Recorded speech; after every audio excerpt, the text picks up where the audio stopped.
Now. Okay, so while some of you are still logging on, that's okay. I have a little bit to chat and chirp at you. And mostly, I think it's just to clarify a few things. I've had a couple of people already get a little confused on the due date. It is not due on Thursday. It is due next Thursday. This week is not finals week. This is the last week we meet in class. So, I mean, most of you guys understood that part because you're here. One of you might have come by accident, though, thinking it was lab. So good thing, because we have class today. Good job, you made it. Happy accidents. So just a brief little look at the timeline, and I mean this to hopefully let you feel better. And Sarah, I'm gonna help you with that thing. I know you're on my mind. You're on my mind. I was losing sleep about it. You're on my mind. Okay. So today is Tuesday the 2nd. Thursday, the 4th, is the last day for late work and resubmissions. So, I mean, unless we've spoke about something else, sometimes extenuating circumstances, but most of the time, no. The 4th is the last day. Now, we still have through the 11th to get your stuff in. And that's for when it needs to be submitted by. So if you give me a build by then, you're fine. You're fine. And of course the docs and whatever else I asked for. Now, you keep in mind you do have to get it play tested. And getting it play tested early is not bad. Once you get the things functioning, getting some play test in might help improve how you would edit it, right? And I'm not going to get too far into that just yet, but questions about my availability of finals week.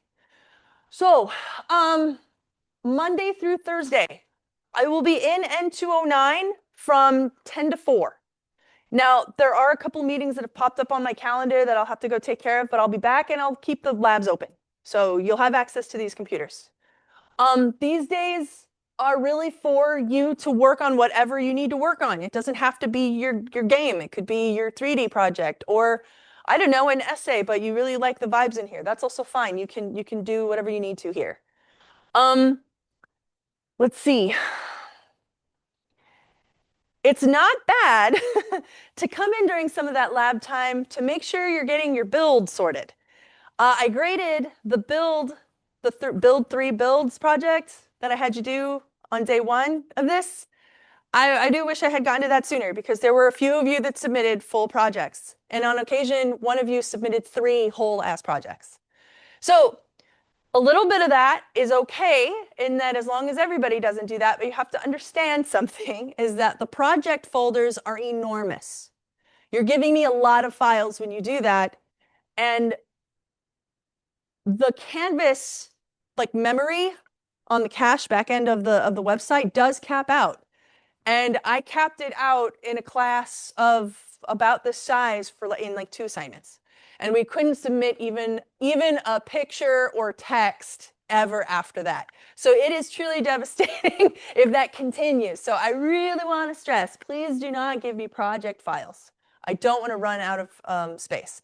Now, realistically, that happening a few times, I really don't think we're in any danger, really. But that was part of why I was like, don't do it. It's bad. So that being said, please check your assignment to make sure that you weren't one of those people that submitted a project.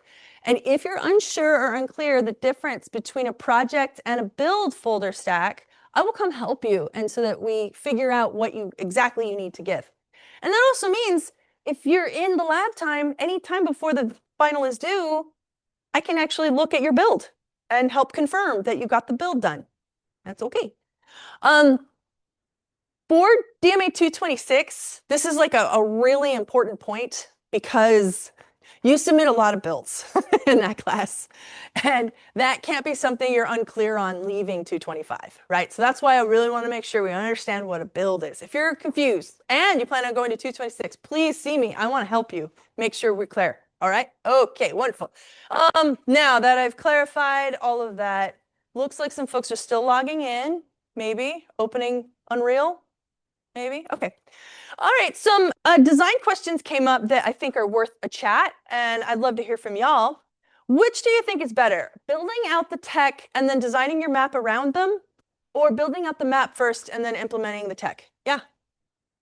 Whichever's harder. Ooh, I love that answer. I love that answer. Does anybody else feel the same, differently?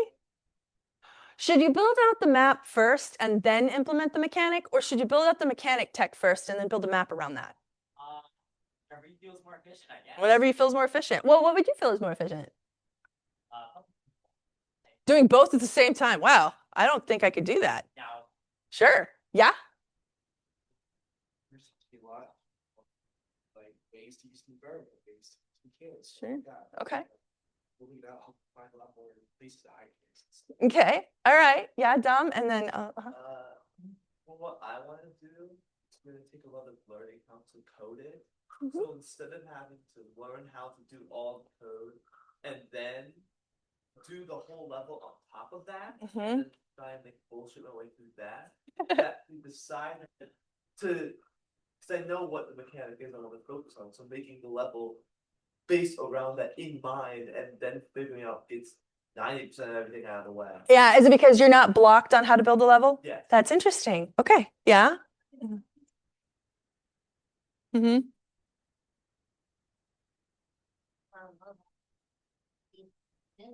Mm-hmm. Yeah. No things expressed out. Mm-hmm. Mm-hmm. You do. And yeah. I like to start with an idea of what the mechanics will be and then kind of work on them simultaneously. Mm-hmm. I like building out what my idea for the level will be and then how the mechanic, kind of shaping the level around how do I want to implement the mechanic. Sure. How that's going to feed into the structure of that. Sure. So maybe you're a map first, like blueprint second, kind of. Like starting with the mechanic and then building. Oh, okay. Starting with the mechanic, building level around that, and then revisiting the level of Okay. Yeah, fair. All right. I personally tend to, I'm of two minds because I really liked your answer about like whatever's harder. That for me definitely speaks to like my anxiety. If I could just get through the problem that I don't know how to solve, I'll feel better about the whole thing because then it'll be solved and then I can move forward. This time I built out the level because I wanted to have something to show y'all. And for just so you know, the actual whole project that I had built last year that was complete, totally nuked, gone, disappeared from any of my storage. So I had to build it out again. And for those of you that are curious, I totally procrastinated and got started last night and worked on a little bit maybe in between lab questions and my classes. That's like low-key exactly what happened. So with that in mind, and without further ado, I do have a map that you could see that is the current sort of blocking of, the end building map.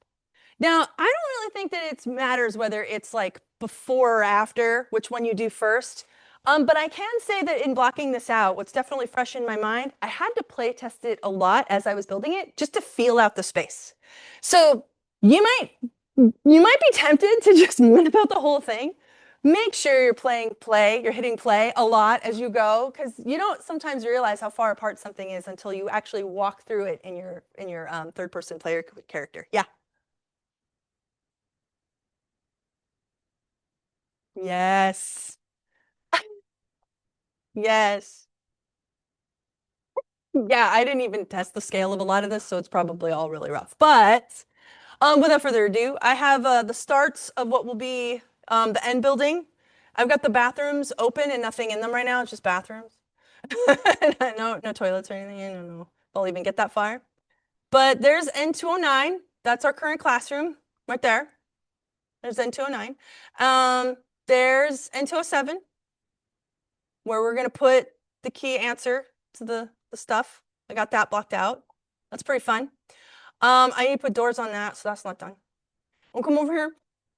And because Josh made me promise when they were teaching that if I didn't do N207, he'd be super mad at me.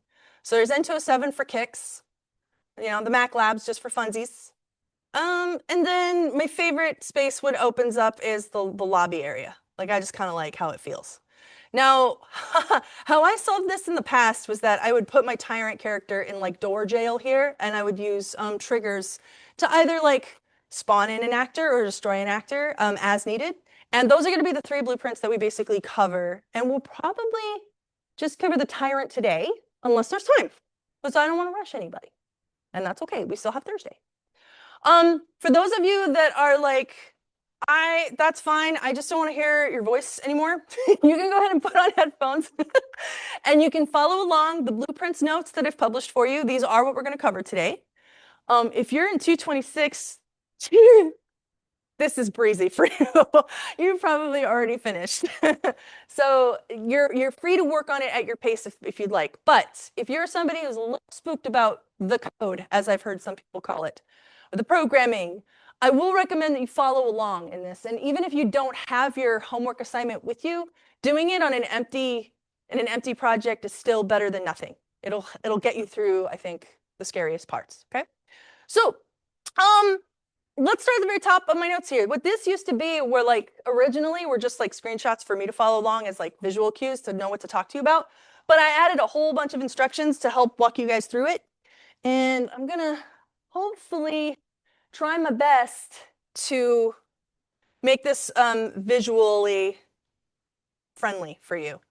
And of course, I think that, yeah, the web browser is not going to be as helpful as I'd hoped. So we'll just kind of zoom in. The very first thing that we want to do is something that might not even matter in terms of like how important it is that you do it. But I'll describe what it does first. So we're going to do a project settings change. We're going to change the runtime from static to dynamic. And what that means is it's going to change the runtime of the scripts to dynamically update by keyframe rather than remain static. And that matters if you have any moving parts, like if you remove, if you actually change the nav mesh itself, which will matter in a moment. Most of you won't even really get to that in this assignment, but it's really better to solve the problem before it becomes one. So we're just going to click it true for now. So if we go ahead, go to your Unreal project, and you know what I'm going to do? I'm going to go to a new level. I'm going to go to new level, empty level, save everything. Turn on, and on. Okay. And I'm doing it so that there's no confusion. I'm doing it at a new level so that there's not a lot going on in the scene that might distract you. You don't have to do it in a new level. You can do it in yours. So the project setting change we're going to do is actually for the whole project. So it doesn't matter whether you're in a new scene or the one that you're currently working in. Go to settings on the top right corner, click project settings, right? And if I just type in runtime,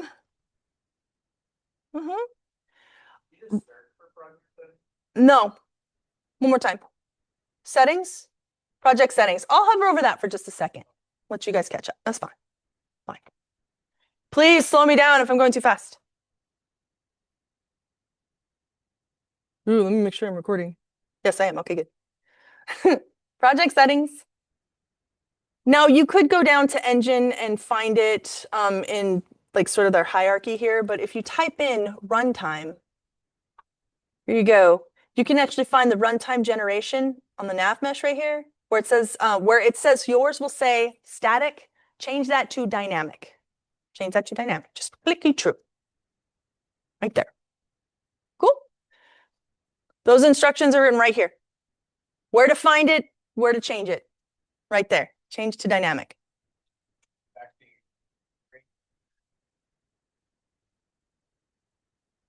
So mine doesn't have. Does it say static? You got your settings, project settings open? Okay, so yes. Then I click on engine animation. Type in at the top, right up here. Runtime. Oh. You can find it under engine and then navigation mesh right here. You can find it there and then keep scrolling to find it. But like there's a lot of settings to find here. So if you don't want to go that route, you can just type in runtime, you'll see it come up under engine navigation mesh, change from static to dynamic. Okay. You don't even need to hit save. That's done. All set. Okay. All right. Cool. Next up, this is the Tyrant blueprint. This is what I'm going to walk you through. So we're going to create a blueprint by first getting a player controller blueprint type. Right here. So to do that, we're going to head into your content browser and do make sure that you are selecting a folder that is not the content folder, that is not the root folder. For me, I've got Nays blueprints. I've done this a few times, so I'm going to just probably double click one of these. But to do this, head over to blueprint class. So just right click blueprint class. And we are going to look for third person character. This guy right here. This is what you want to grab. Right clicking. Okay. Right click anywhere in the drawer that is in the folder that you're going to place it. Right click, blueprint class, third. Yes, make sure you create a new folder if you didn't already have one. I have a pretty, I think, approachable philosophy because I'm not really coming down on you on your file management in this class. But you cannot put things in the content browser. That is one rule that I do enforce on the grade, right? So make your own folder. It's sort of like that's your room and you can do whatever you want in your room. But don't put it on the whole project like that. That's rude. Okay. But if you do want to be a little bit more careful, typically a standard stack would be the project name, the scenes, textures, materials, meshes, etc., blueprints. You could organize it more efficiently that way. That's fine. So you're going to go ahead and put this, select, and I'm going to call this BP third person character. Tyrant demo. Demo. Okay. And then we're going to double click open and it's going to come up right here. There we go. Okay. We should see this. Yes.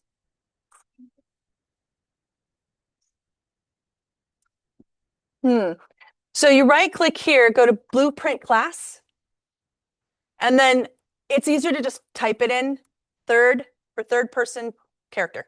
That's what you're gonna do. You're welcome. And I'll hover that for just a moment. Okay. Well, I'm confused about these folders, how they work here, because it won't let me create a new folder. Okay, so close this out. Yeah, I'm.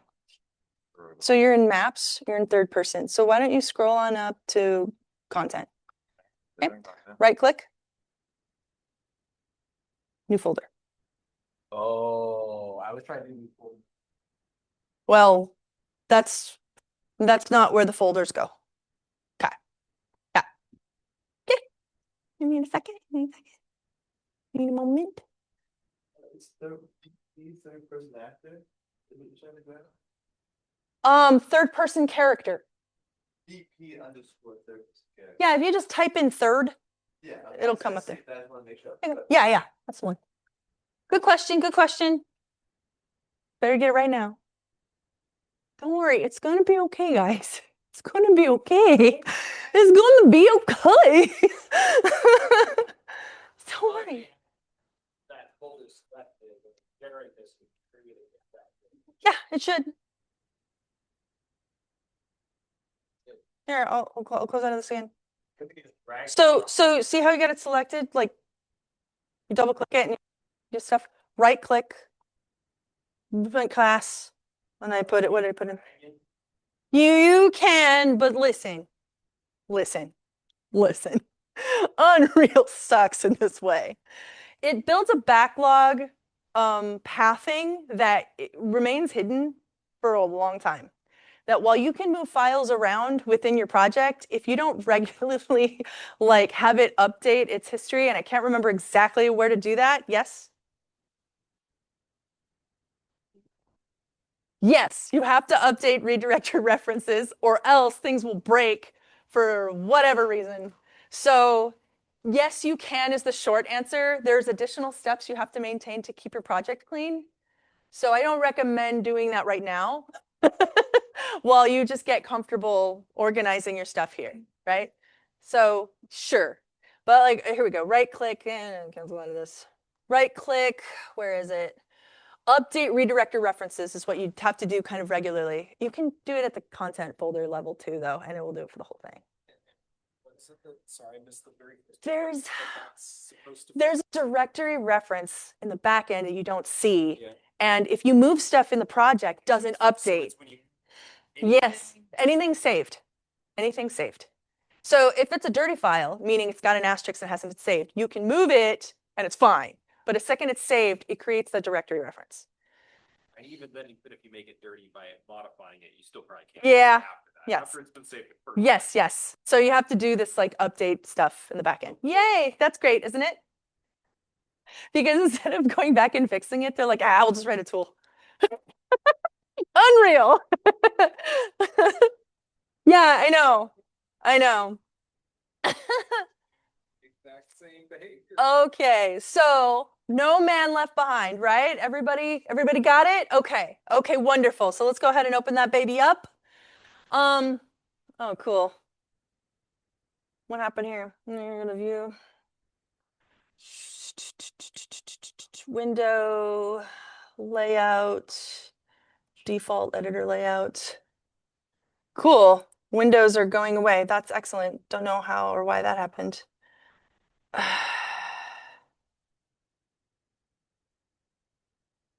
What in the world?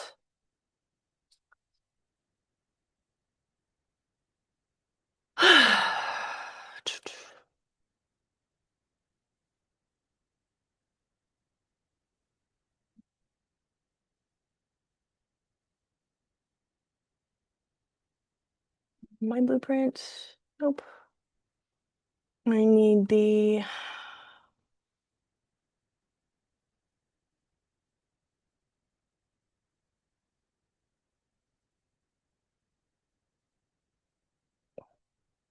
what in the world?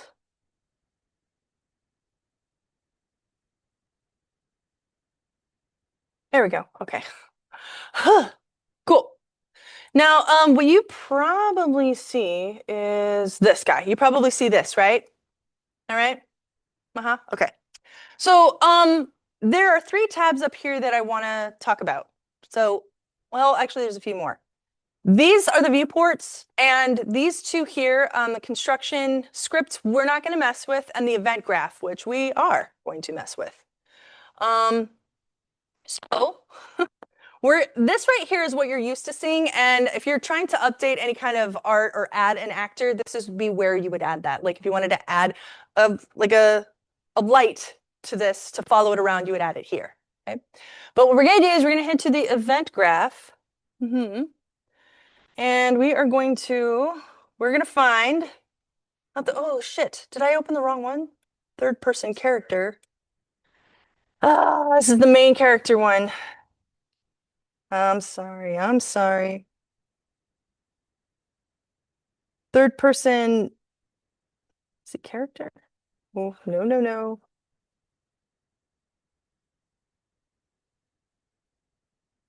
Pawn? No.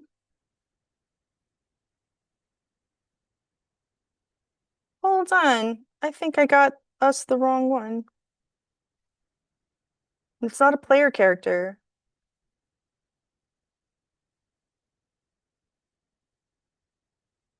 Okay, let's look here. I'm sorry, guys. I just want to make sure that I'm not editing the wrong one because this looks like a third person character controller, and I'm worried that I hit the wrong one. Otherwise, something updated and it's going to be fine. Includes ability to walk around, an actor, pawn, possess, can be possessed and receive input. No. Controller actor. Your component. We're gonna need you. Nope.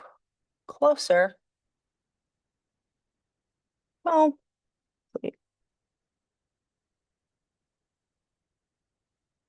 Tyrant Neho. This is all we needed to do, but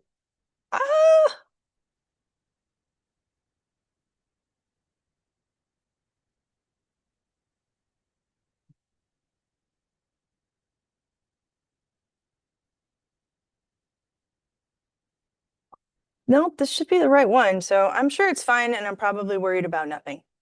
So we'll just try it again. Sorry about that, guys.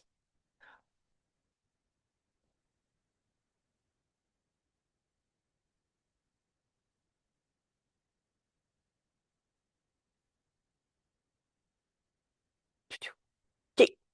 In the event graph, whoa. This is what I was looking for. Did I open up the Oh, I just opened up the controller. Okay, wow, guys. My brain broke for like no reason. I'm so sorry about that. So this would be what you see, right? Is this what you guys see? So hopefully that did not terrify you when you saw a whole bunch of shite. Because I clicked the wrong thing. Woo! All right, cool. Thank you for that. So these are the parts that we're going to actually be messing around with. We're going to play around with first the event begin play. This is the thing that happens when you hit play. It's pretty straightforward. Now, over here, if we were going to take a closer look at this, I probably have to download it to do it because Canvas sucks, right? Trying to make it larger so you can see it. Is it a little bit better? Are you under event graph? Yes, I'm under event graph. First off, that's actually just a. You should see this. And I'm trying to show you the reference. This is the reference that we're going to do. And I'm trying to have it blow up for you to see because it's just. I was going to ask you to delete everything in the event graph. You shouldn't have anything in your event graph. Everything based off of the base. You shouldn't have anything in your event graph. Your event graph should be empty. So not the construction graph, not the viewport, but the event graph right here. What's it do? Right, Well, it should. It should have this. Oh, you know what? It used to not have that. So yeah, it does have that now. Maybe it did. I don't remember. This, when I say nothing, I had opened the player controller before that had all this input in. That's what I meant when I said it should have nothing. So it should not have crazy amounts of blueprints all there, scaring me a little bit, thinking like, oh shit, did I just. It doesn't Yeah. have the base thing. These right here, right? And they're not doing. This is kind of nothing. These four nodes. Okay, you with me? All right. Okay, so on our reference here, what we're gonna do is we're gonna look for the AI to move node. This is the first one that we're gonna punch in. All right. So to do that, in your event graph, you can right click and there's another search option. So let's type in AI to move. AI underscore to move. There's the Mm-hmm. below that. AI move to, excuse me. Oh, AI move to. There you go. This is the one. AI move to. Okay. Yay! Yay! Okay. So, on play, we're gonna have it go directly into this node, and we're gonna tell it what it's actually moving. And in this case, self. We're asking itself to move, right? So, oops, I hit sequence. Right click, type in self, get reference to self, and there you go. You can plump that into pawn. I'll just leave that right there for a second, let you guys catch up. That's it. That's it. Get into this. I don't know how to move this right. It won't let me grab. It just. Oh, okay. So this is a really good question that I'm glad to get on recording. So left mouse click and drag is like a marquee select. Right mouse click and drag is a pan left and right. All right, so this is going to help a lot. Oh, guys, ask away. I forget that sometimes you don't know how to engage with all of it yet. That's okay. You're not expected to. So To left mouse click and drag, you can highlight, you can, and don't panic, like we can just select them and delete them. They're still there. We're not breaking anything yet, right? So one more time, if you right click on the grid, you should be able to find AI move to, that's the one we're looking for. Whoop. And then we can plug this wire into here. All right. We want itself to be the thing that moves, so get reference to self by typing in self, and we'll plug that into the pawn. Cool. I right-click and type in whatever I need. Now, they are all saved in there in like a nice orderly fashion, but I'm not going to go through all of that.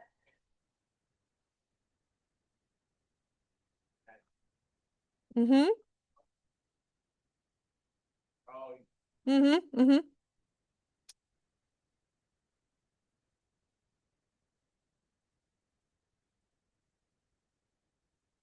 There you go.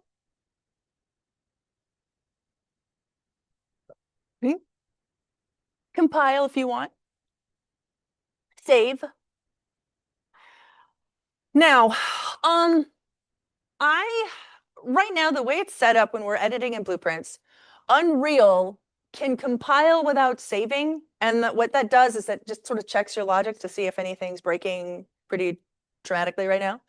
And so sometimes it's better for folks to not have this active, but for me, I like to test it and I like it to be saved when I compile it. If that is you, where you don't want to have to also save and compile at the same time, you can click this little hamburger stack, which are these 3 dots, and mark save on compile to on success only or always. I like it on success, so that when it successfully compiles, it will also save. What's compile mean? When we click compile, we're asking Unreal to like run the script really quick to see if anything breaks in logic. Usually logic here.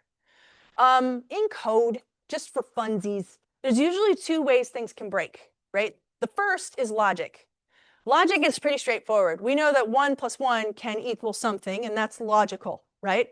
But 1 + purple, that's like, wait, what? Is that a thing that can even calculate? Maybe you actually can if you start talking about vector 3s.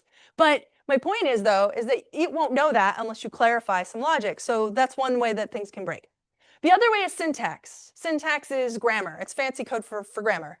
We don't have to write much here, so we're not going to break in syntax. We're only going to really break in logic because node-based, yay. All right.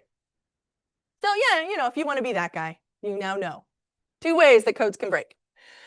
So next up, we're going to go ahead and have this target the actor, right? We have to tell it what actor to target. And by the way, just a reminder, an actor is literally anything in Unreal that can be a system, it can be an object, but that's what it's saying. The target actor is what this AI is navigating to.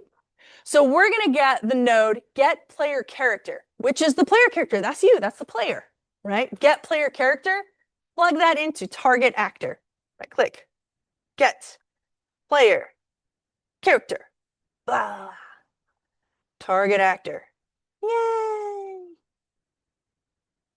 Yay! Okay, cool.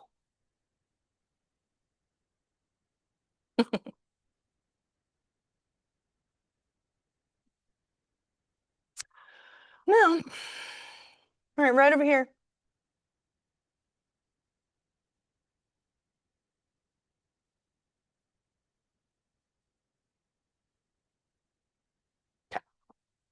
Okay. Technically, this should. You did self. What did you create? You just do, what did you search for? Self. Self. And that's just your main, Reference to self. Self. that's just the main character. No. Self is referring to the blueprint itself. So we're saying we need this to happen, and we want you, the blueprint, the third person character that we're making right now, to be the thing that moves. So it's referring to itself to be the thing. Now, why wouldn't you have, why wouldn't that be obvious? Well, because you can build these systems that don't have to be, don't have to be a third-person character. It could be it could be an ominous cube. Like you can actually create this logic to be anything you want. This is just a template that it built for us to have a lot of things plugged in for us already. But the AI move to node as a system or a tool is modular, meaning it can be used for any number of things that we want AI to follow or to move to. You can, instead of it chasing a target, you can have it moving on a timeline.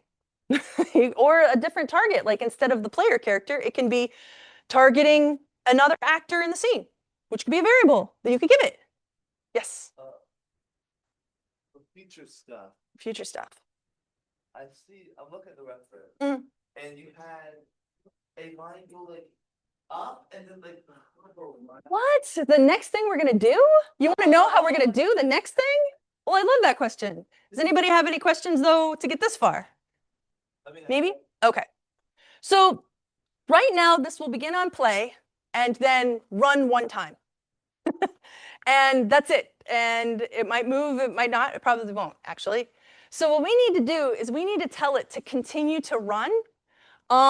Especially, well, we have this on success. Yeah, on success, meaning when it successfully runs, we need it to also run again. So if I were to pop this out, we can have it go back in on itself right here, but we don't actually want that because it will also do it instantaneously and it won't work, frankly. So what we need to do is we need to give it a delay, meaning run once and then wait an X amount of time that I tell you to, and then run again, right? So what we're gonna do is we're gonna do delay, right here, DELAY, delay, okay? And 0.2 is great. I believe that this is in seconds, meaning every 0.2 seconds, I want you to run your logic again. You can tighten that if you'd like to, but you don't need to. Okay, all right. So now I got the delay and success. We want this to also run again, like to start over again. So what I'm gonna do is I'm gonna loop all the way back here, move that down so I can see it. And this noodle needs love. It is hiding behind other nodes. It's super annoying. When you're building stuff for yourself, this does matter less. But there is no universe where you're the only one working on these assets. Even if you're like, well, what if I'm only a director? Yeah, that'll be great for your hobby. That's great. But the second you start working on your team, you will need to have these a little bit more friendly for them.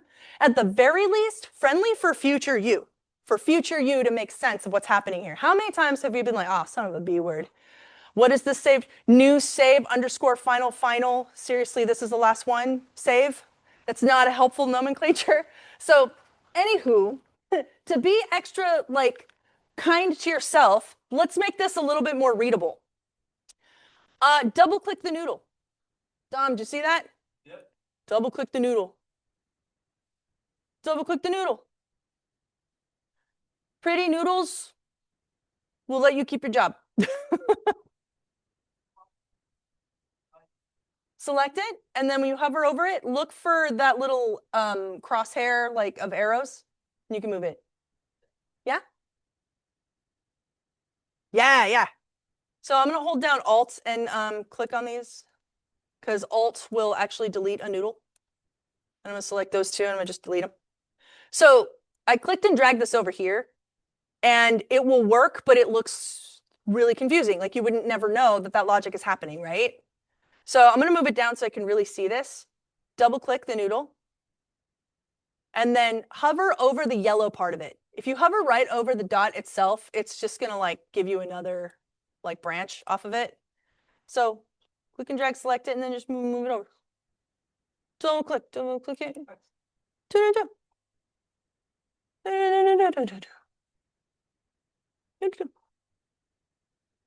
See? Compile. Save. Yes. Okay. Let's try some stuff. Okay. Well, I've got like an empty level here because I want to test on something that's not going to be too confusing. So, I'm going to go ahead and drag a player start. This is important. Make sure if you're going to play in a level that you drag in player start. There's my player start. Cool. And here's, if you already have one, then you have one. If you don't have one, add one. Is this for your player or is this for the AI? Player start is where you spawn into your level. Okay. Okay, good question. All right, I'm gonna drag the Tyrant in here.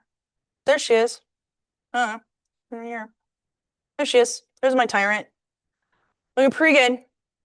Let's see what happens when I hit play. Huh, weird. She's not doing shit. What's going on? Well, I don't have any reason to believe that my logic is a problem, but there was something that I didn't do.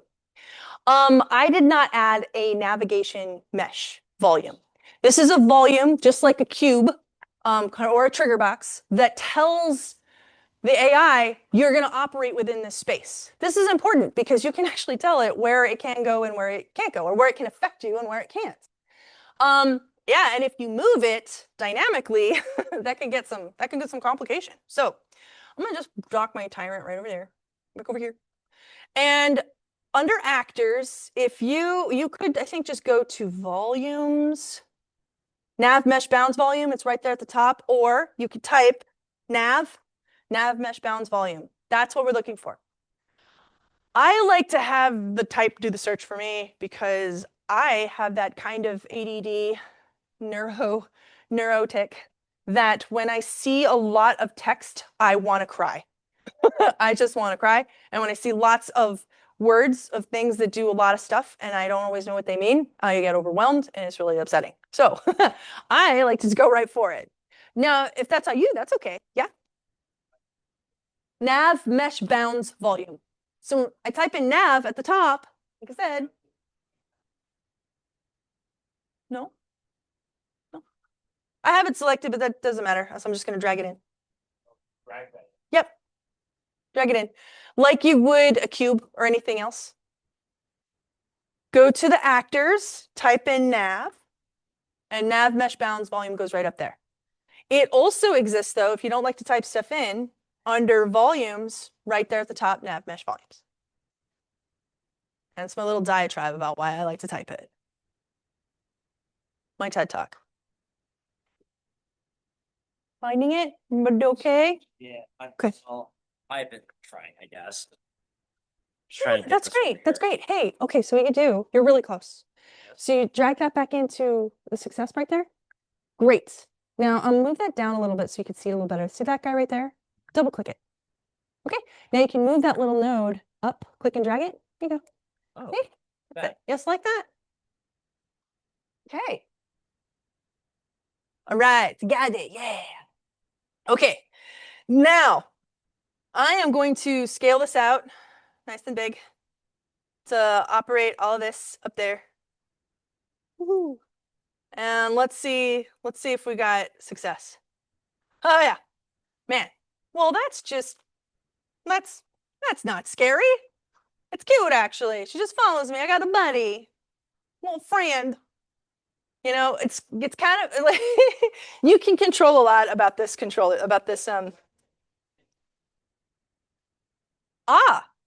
okay.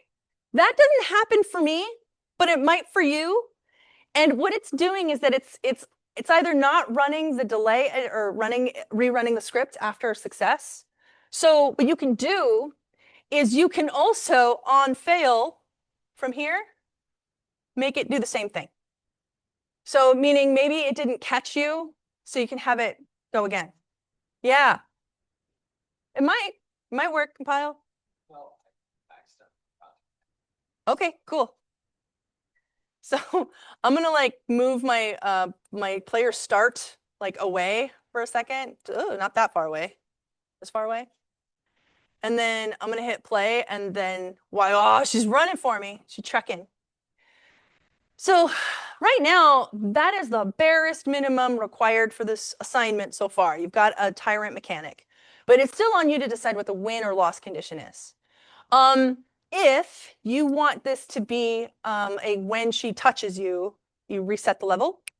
That would be a good, I think, kill box switch sort of situation. So that's what we're going to do next. If you don't want the kill on it, then you don't do this part. It's really that simple. All right, so I want it to kill me / restart the level when I hit play. So back up to my Tyrant. So the nav mesh generation, what all surfaces like that? It should work on any walkable surface. Yes, yes. Yeah, you're going to struggle a bit with surfaces that are multi-level. You have to like do more work for that. You can have her running up a slope or a slant, possibly stairs if they're low enough. But yeah, okay. What are you supposed to do with that?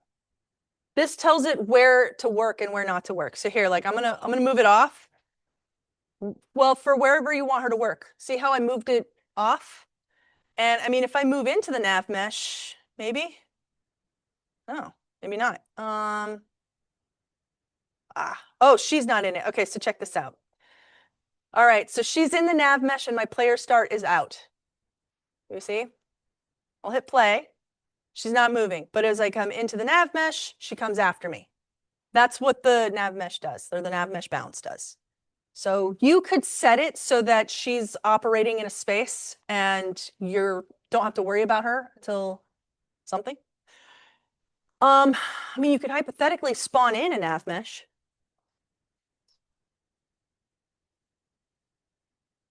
Yeah, that's harder, a lot harder. But what you could probably easily do is remove nav meshes easier because they're already placed. Yeah, your hand. I saw your hand come up.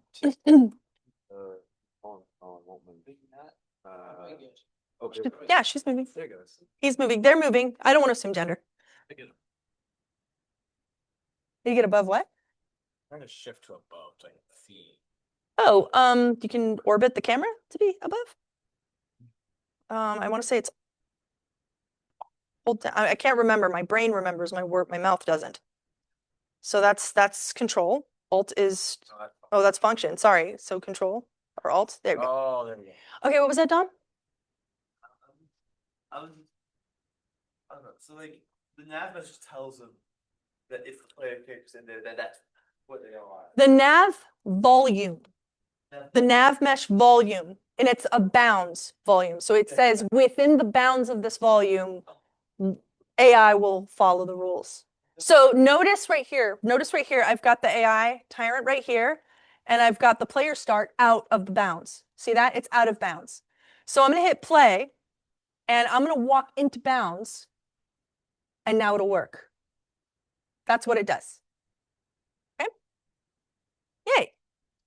Yes? Oh, sorry, you had your hand up. Yeah.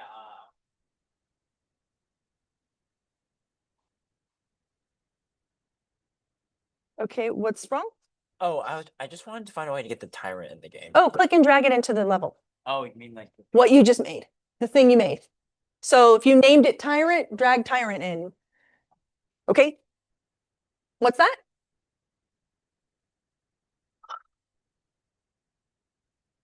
Okay, all right. So, we're gonna save. We're gonna save. Next up, we are going to add a kind of collision component to this. Do you remember what collision is? What collision does? Yeah, maybe not. Okay, so collision. It keeps stuff from going through itself.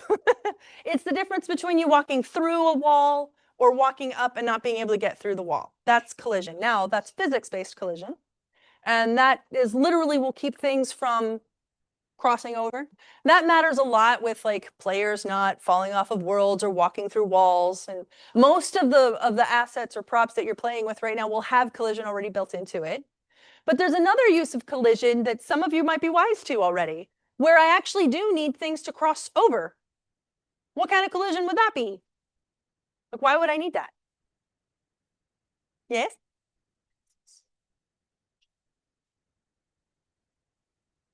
Sort of, yeah. I mean, technically you're interacting with both of them and that like a wall prevents you from walking through it, but Let me finish my demo. Okay, all right. Okay, so then there's the type of collision, okay, like to answer your question, whether you interact with it or not. You technically interact with both, but you just don't cross over in the other one. Well, the other one would be what you're probably used to seeing is like, oh, well, I would walk through a wall, and that's like incorrect though, right? You shouldn't be able to walk through walls unless maybe you have a superpower. But if, let's say, there was an invisible box that you could walk through, would that matter? Could that be useful to you? I mean, we just used one for the nav mesh bounds, right? Triggers, trigger boxes, trigger collision. It's still collision in that two objects collide, but they behave differently. So that's what we're going to do next, is we're going to create something to occur when things interact with each other, when they touch. So that's going to be the event actor begin overlap. This guy right here, begin overlap. The node is disabled, yeah. But we're gonna get to that. Okay, so that should be. This is my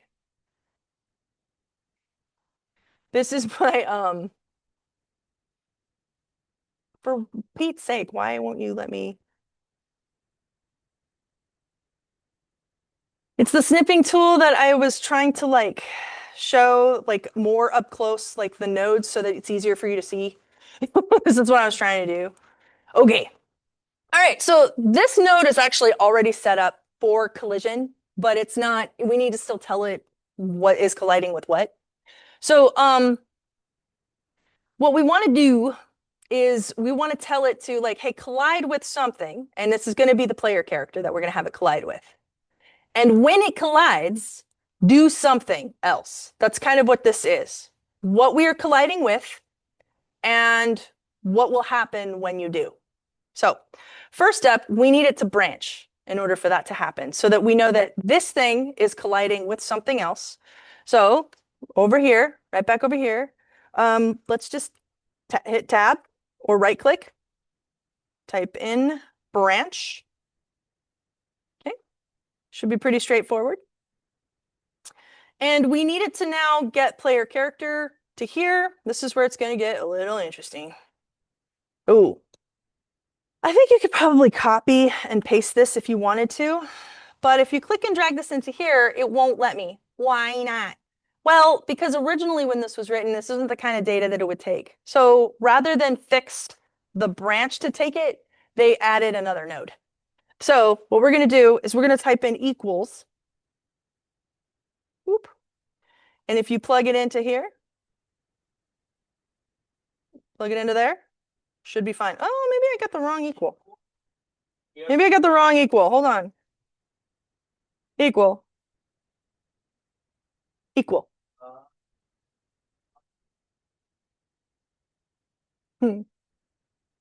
What's weird is that, like, I can't, why are you being weird? Did I get the wrong one? You just look different? Oh, I see what I did. Uh-huh. And you are the same. There you go. That's what we're doing. My bad. Both of these guys. Going to kiss. We're going to kiss them. We're going to go smoochy smooch. That.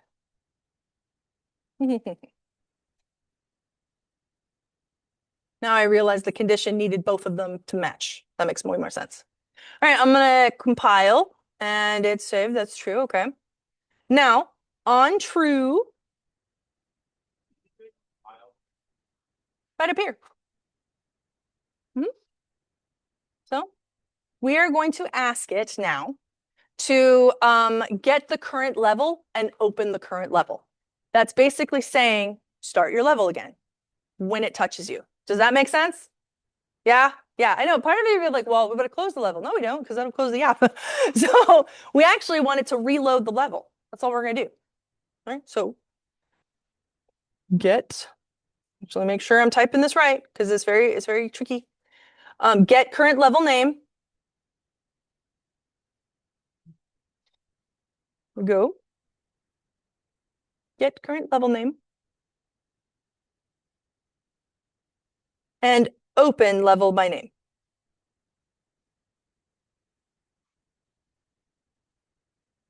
Okay, my thing's freezing. Open level by name. We're gonna go in.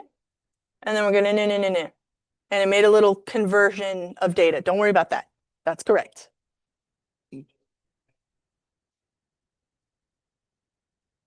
That's it. That's it. That's all you gotta do. You don't have to find the node. It's just gonna convert it for us. Okay. So that's it. Okay, and let's test it. I'm gonna walk into it. Oh, I'm sorry? Well, should we always? It just checks the logic. So you can. It will tell you if you're off on your logic, but it also saves for me. Okay, so when I hit play, she follows me, but when she touches me, nothing happens. So let's come back over here to my blueprint class. We actually have to do a little bit of work on the collision itself. Let me make sure that this is also noted in my notes. Should be. Right now. There we go. Okay, good. So we come back over here to the capsule component. This is actually the collider right here. Right here. This is all the collision details. Oh man, I was hoping Jonathan would see this because like he has a lot of collision problems. This is a good place to see this. I'll just tell him again when he gets here. That'll be fine. It'll be fine. So we're gonna come back over here. Here, I'll just make this bigger again. I know you guys have access to this, but I'm sympathetic to the fact that you can't always see it up close like that, and it's super annoying. You have to download it to like get a good look. But this is what we're going to find. We're going to go find collision and collision presets, and overlap pawn only is what we're trying to set that to. So click here. Yep. Collision. There's collision.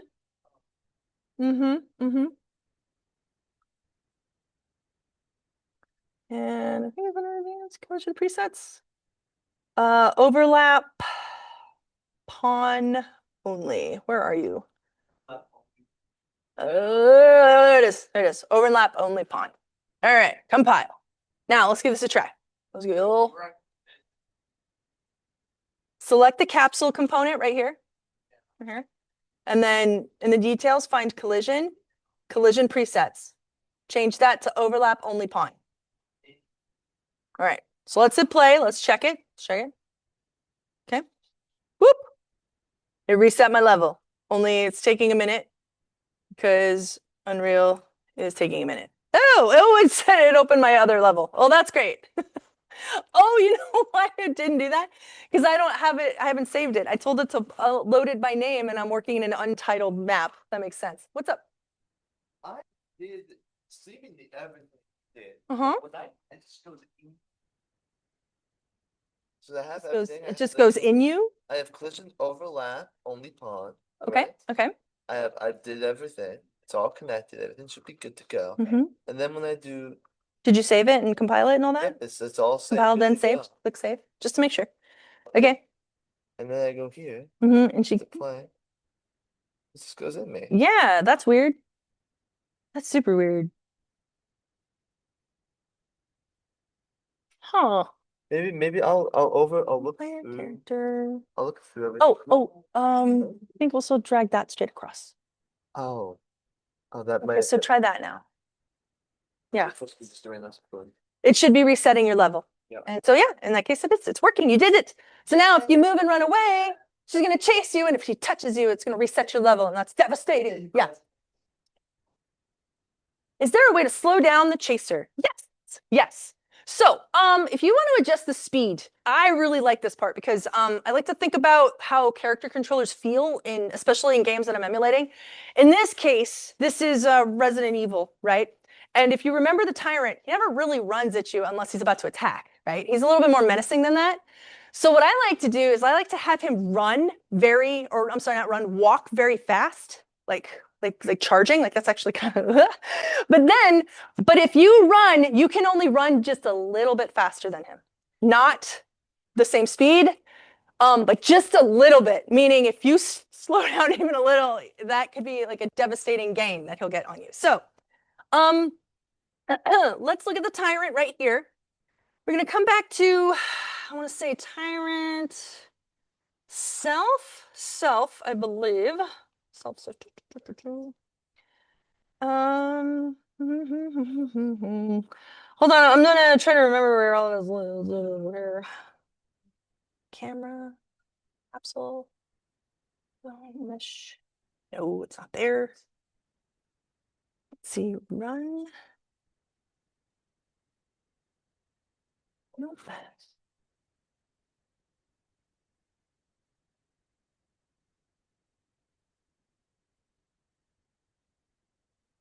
Animations, advanced.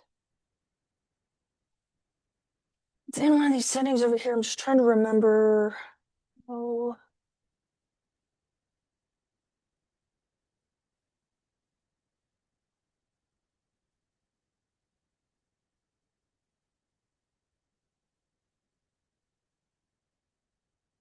Nope, speed's not here. Where is the speed?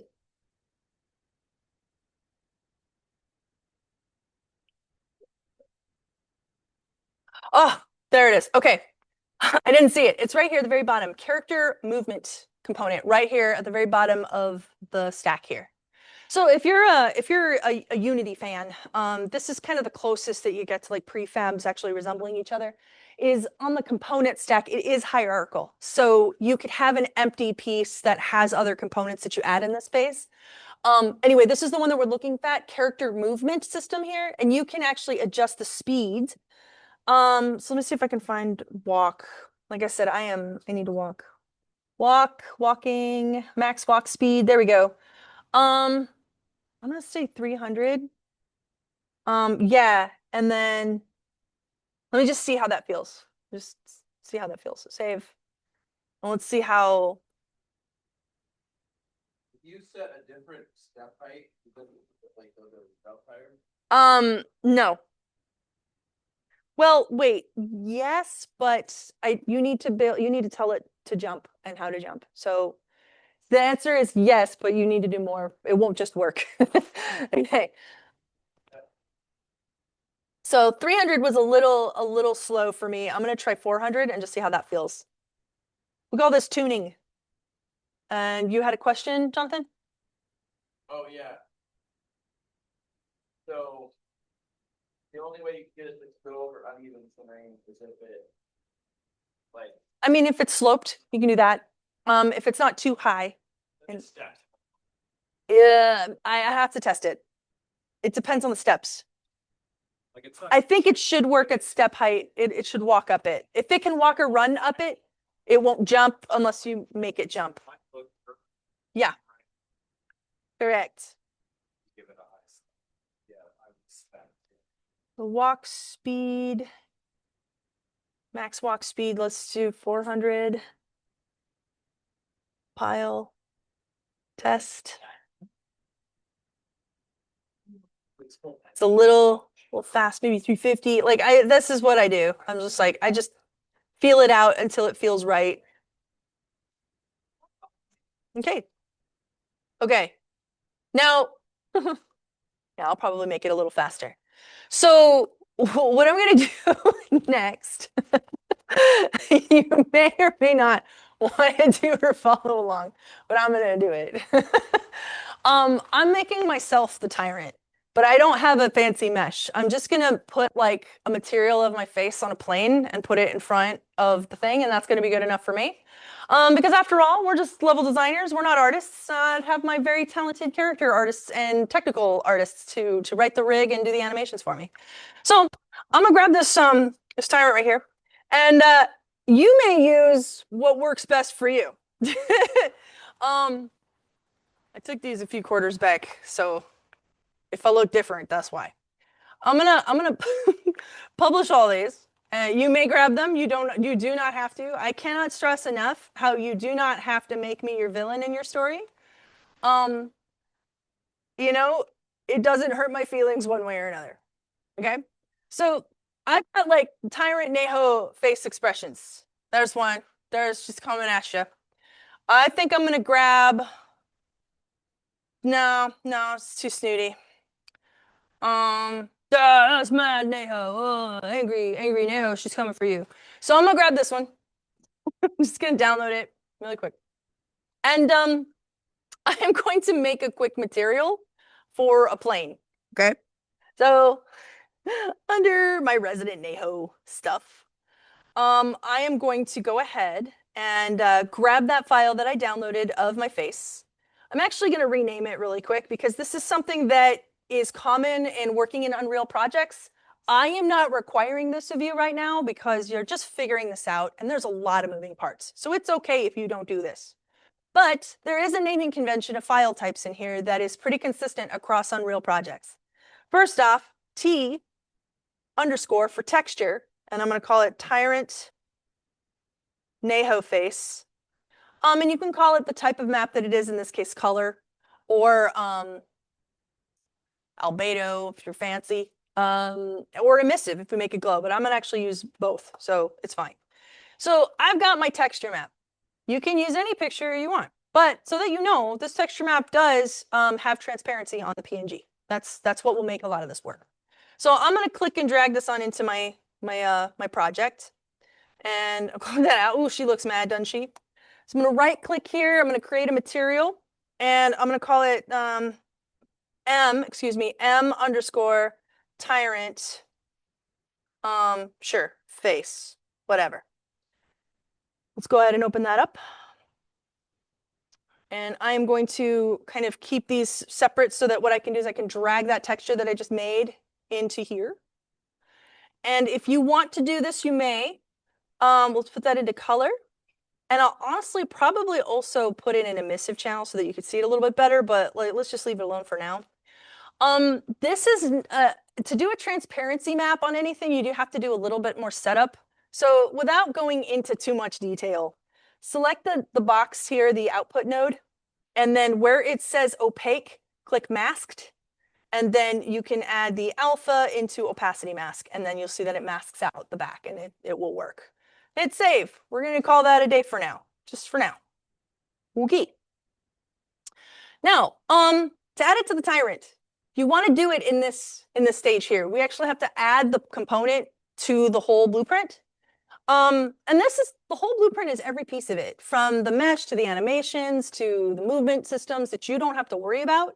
But I'm going to click add, and I'm going to add, you can add a cube or a plane. I'm going to add a plane. So I'm going to add a plane to it, and I'm going to call it face. Now, the plane is not where I want it to be, obviously.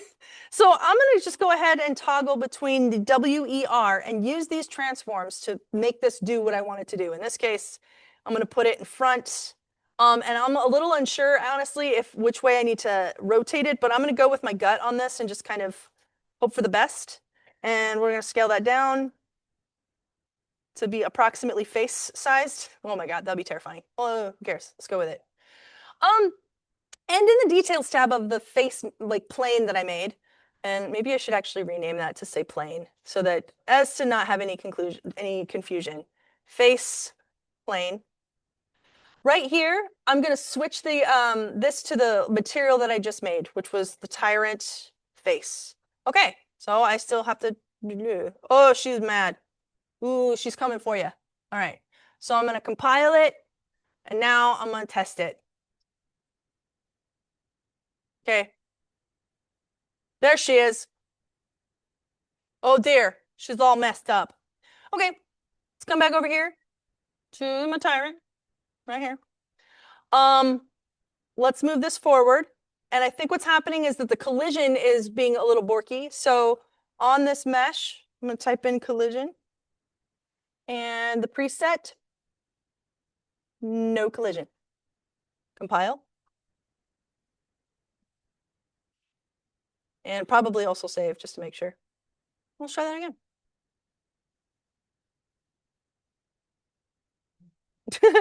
The face does kind of get a little in the way, so I'll move it forward, please.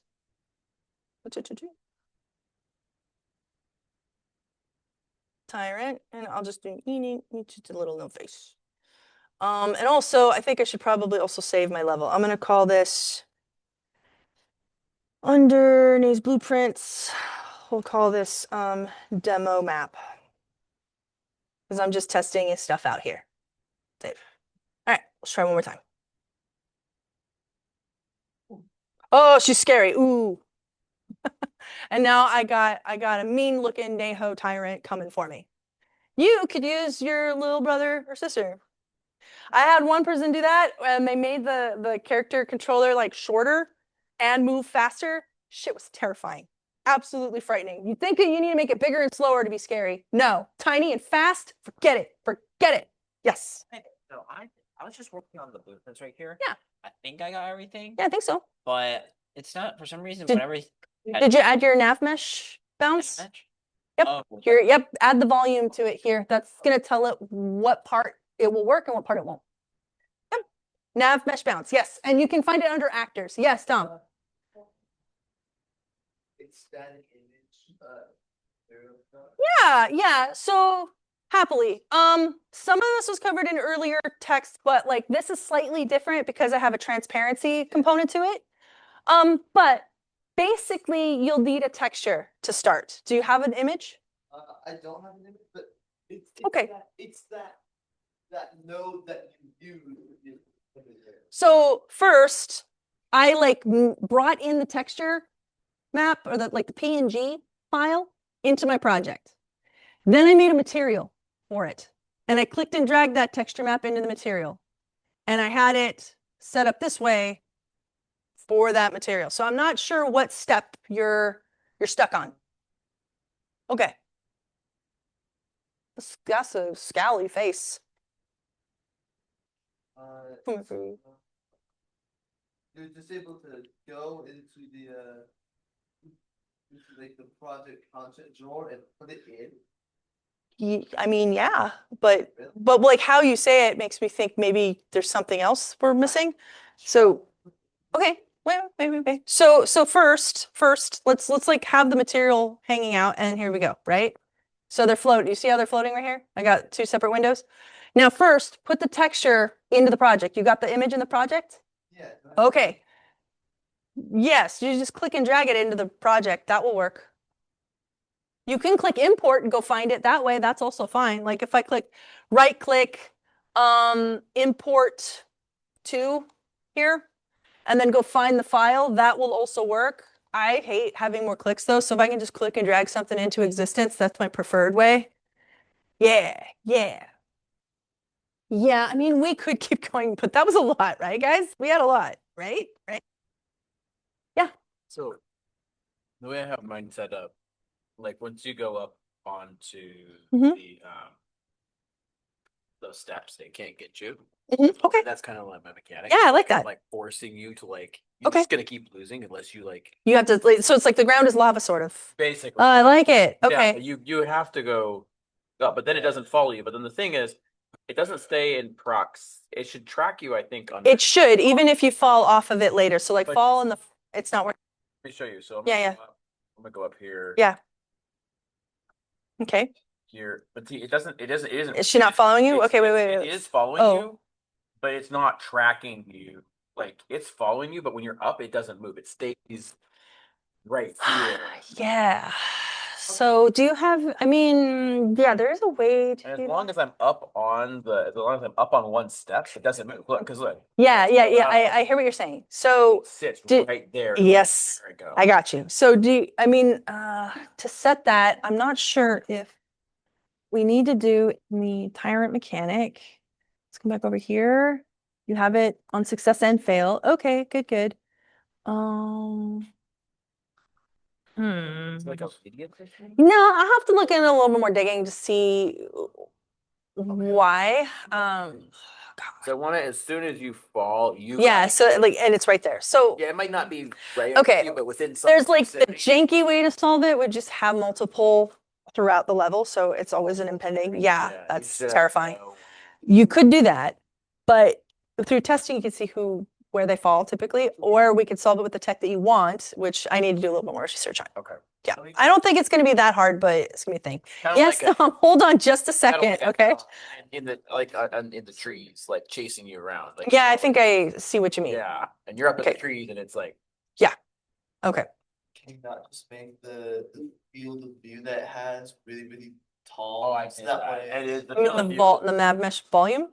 You make the Nav map has- as well. That wouldn't solve it. That's not the problem. Yeah. Yeah, I have it totally high. I won't climb the steps. Yeah. Okay. Yeah, but I'm making it like. Now, there's definitely a way. Honestly, Taylor might actually know because you've been solving this problem in 226, so she might actually already know. Oh. Okay. So I'll ask her, but I don't want to bug her too much. And you were just contributing, right? Yeah. Okay, cool. Okay. Yes, what's up, Evan? So Mhm. does this look right to you? Let me zoom out.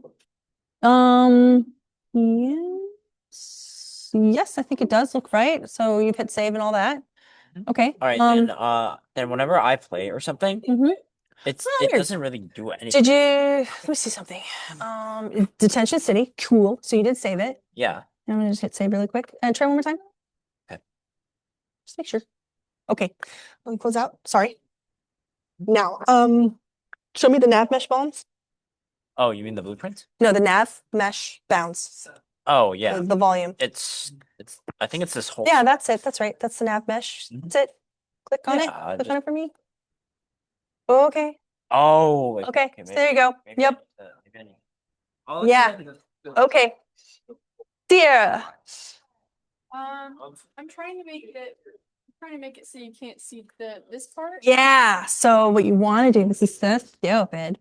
So where it says opaque, click masked. Masked. It's the second one. Yeah. Blah. Blah. There you go. Yeah, it's just this little setting you gotta do. Nailed it.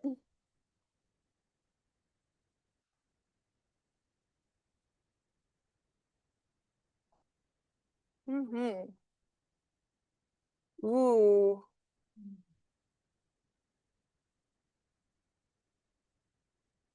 Okay. We're gonna cover trigger boxes on Thursday because we could now, but that would be, I think, a lot. And you guys have a new toy to play with. So you're implementing them in your levels, probably. I'm not 100% sure what is going on. Other Do you have It's still not working? Yeah, it's still not working. Nav mesh? He has all the blueprints like correct. Get player Did you do anything with character. the movement speed that might have messed it up? Oh, Let's check. okay. Do me a favor and save your blueprint and don't name things new blueprint. Name it like what it needs to be named. So save it. Yeah, I just did. Okay. Now try Try what? test it. Okay. Yeah. I don't think that's. I mean, maybe if you didn't have it set to save on success, it might. No, still nothing. God damn. Okay. Yeah, that's just so weird. It is super weird. Can you move to delay 0.2 seconds? That's all fine. Task get player character branch, little butt name, get little name. Self. Oh, did you adjust the collision? Did you change the collision to overlap the pond? Which one is this again? Okay, so go to the collider, just right there. Okay. Go to collision presets, which you can scroll down or you can type in collision, but you go. Oh. Okay, so yeah. So where it says pawn, change that to overlap only pawn. Now save and try it. Okay. I'll just rename. Yeah, it's fine. You'll want to clean your directories too, because renaming is kind of the same as deleting. Yep.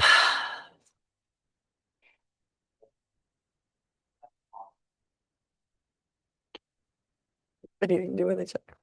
Okay.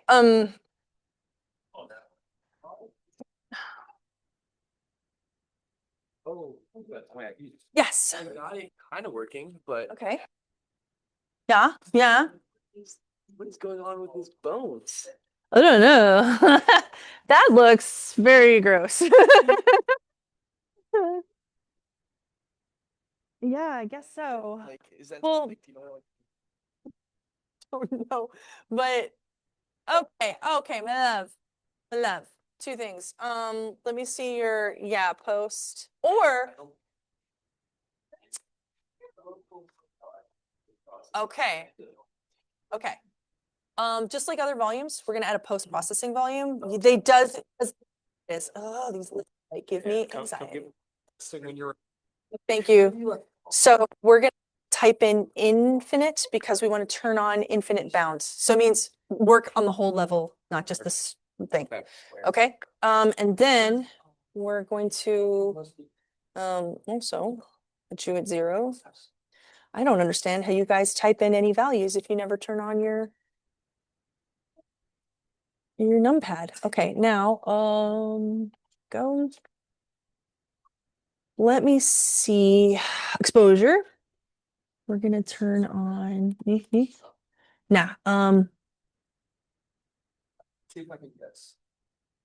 so what I highly recommend is that when you want a dark, moody feeling, overlight and then reduce exposure.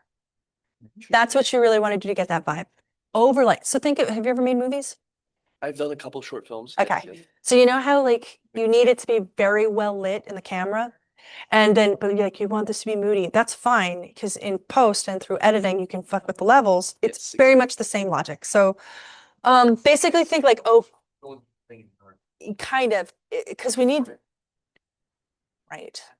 So what I actually recommend here is to kind of like overlight, don't meter it, turn that off. Where's the exposure? Manual, there we go. So like I have to crank it all the way up right now to get it to light, but at least now it won't adjust. So with your lighting, let's see, spotlights. Oh, is that all of them? Yeah, spotlights and spotlights. Okay, cool. Direct light. But I would like really turn on that intensity. And then in the post-processing volume, you can like lower the exposure. And at least that way it'll remain. And you can now adjust like how bad you want your levels to be. So now where's your player start? It's right behind. Okay. Give them some. Yeah. Definitely. Yeah. Okay, so that should help. Oh, wait, no, it actually did work. Dude, it's actually worked. Yeah, he is going to, but look at this dude. Look at this dude.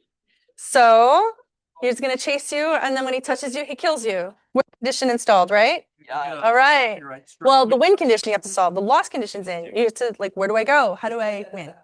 I'll collect pages. Collect pages? Yeah. Okay. It's Slender Man. Now, thing is that do you know how to build an inventory system? I don't need an inventory. I just need you to collect. Well, how are you gonna set it up so that there's a win condition? How do I get those pages? Okay, and then how does it know when it wins? I'm stacked on your head. So you do have to have an inventory system. Oh no. Yup. If you want that feature, yes. You don't have to do it that way. You can do a different way. Okay, good luck. Okay, make an inventory. That's what he's gonna do. I mean, I see. Well, I'm gonna show you how to do trigger boxes, and that what it can spawn in an actor blueprint, or it can destroy an actor already in the scene.